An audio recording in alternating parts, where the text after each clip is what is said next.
Assalamualaikum dan hai semua. Hari ini kami dari grup 2 kelas T2B akan membawa satu tajuk iaitu praktikal CPR. Grup kami terdiri daripada saya, Hana, Nina dan juga Ashifah.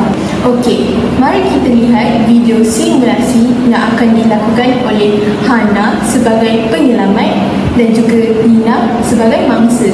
Step pertama, Hana cuba menghubungi panggilan kecemasan.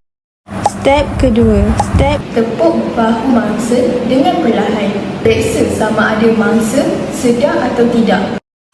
step ketiga, Periksa pernafasan. Perhatikan selama 10 saat.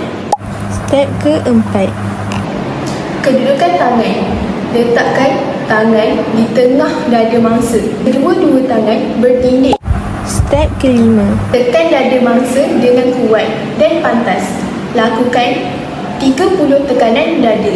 step keenam, Tegakkan sedikit kepala mangsa, picit hidung dan hembuskan udara ke dalam mulut mangsa sehingga dada mangsa naik.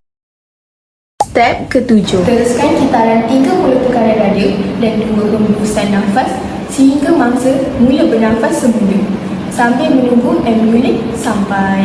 Kesimpulannya, CPR merupakan kemahiran penting yang boleh menyelamatkan nyawa dalam situasi kecemasan.